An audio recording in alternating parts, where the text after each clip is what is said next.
अस्सलाम वालेकुम। काफ़ी सारी ख़वातीन को ये इशू देखने को मिल रहा है, जब भी वो एजेंट्स के पास अपना आईडी कार्ड लेके जाती हैं उनको यही बताया जाता है कि आपका बैलेंस नहीं आया, आपके अकाउंट में पैसे नहीं आए, अभी आपके पैसे आ ही नहीं हैं। तो इसका क्या मतलब है? हालांकि आपको पहले पैसे मिलते थे। अब अगर आप लोगों ने भी आईडी कार्ड, अल्फा डिवाइस जो भी है, एनीवन, वहाँ पे चेक कराया तो वहाँ पे कोई एरर देखने को मिलता है।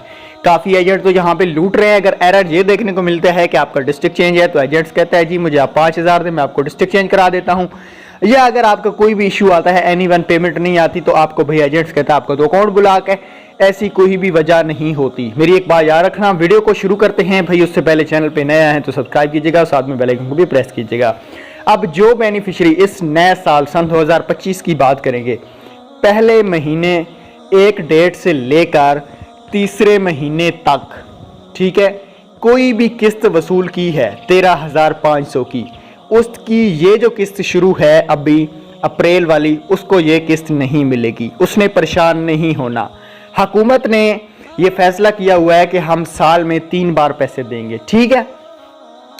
तो भाई अब अगर आप लोगों को भी 13,500 की किस्त मिली है, अभी आप डिवाइस पे गए हैं, आपका बैलेंस नहीं होगा, किसी का भी नहीं आया। न्यू बेनिफिशियरी जो अहल हुई थी पहले महीने, दूसरे किसी भी टाइम पेमेंट 13,500 की ले ली है, उनकी ये किस्त नहीं आएगी। उनके कोई पैसे बंद नहीं किए गए। उनको परेशान होने की, बार बार दफ्तर जाने की, सर्वे कराने की हरगिज़ ज़रूरत नहीं है। इस चीज़ को आप लोग समझ लें। उसके अलावा अगर किसी पुरानी बेनिफिशियरी की पेमेंट नहीं आई तो वो एक दफ़ा बेशक दफ्तर जा सकती है। न्यू बेनिफिशियरी जो अहल हुई हैं उनकी पेमेंट इस दफ़ा नहीं आई, इस चीज़ को नोट कर लें। तो उम्मीद है मेरी बात समझ आ गई होगी।